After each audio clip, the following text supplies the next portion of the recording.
الحمدللہ رب العالمین والصلاة والسلام علی سید المرسلین اما بعد۔ ایک بھائی سوال کرتے ہیں کہ کیا میری بیگم میرے ساتھ کھڑی ہو کر نماز ادا کر سکتی ہے، یا بچے نماز پڑھ رہے ہوں تو ان کے پہلو میں کھڑے ہو کر نماز ادا کر سکتی ہے؟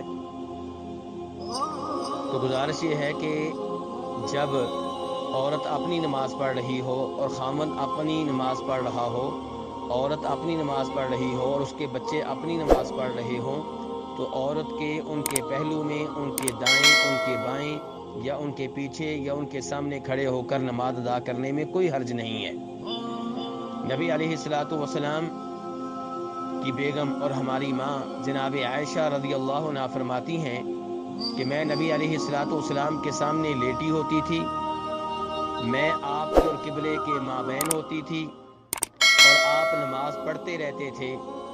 جب کبھی میں نے کسی حاجت کے لیے، ضرورت کے لیے نکلنا ہوتا تو میں چارپائی کے پاؤں کی سائڈ سے کھسک جاتی۔ تو اس سے پتہ چلا کہ نبی علیہ السلام نماز پڑھتے تھے اور جناب عائشہ آپ کے سامنے لیٹی ہوتی تھیں، آپ کے سامنے موجود ہوتی تھیں۔ اس حدیث کو امام بخاری اور امام مسلم نے روایت کیا ہے۔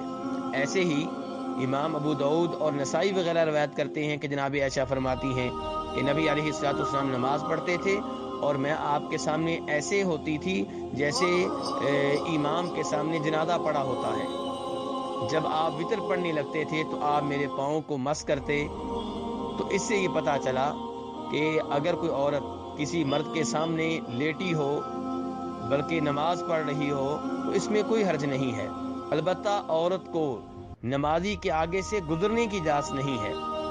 ہاں، نمازی کے آگے اگر سترہ ہو تو سترے کے آگے سے وہ گزر سکتی ہے، لیکن سترے اور نمازی کے بیچ میں سے اسے گزرنے کی اجازت نہیں ہے۔ ایسے ہی اگر عورت کے مرد کے ساتھ نماز پڑھنے کا مطلب یہ ہے کہ باجماعت نماز ادا کی جا رہی ہے اور جماعت کے ساتھ نماز پڑھ رہی ہے، تو پھر عورت کو چاہیے کہ وہ امام اور اس کے مقتدیوں کے پیچھے کھڑے ہو کے نماز ادا کرے۔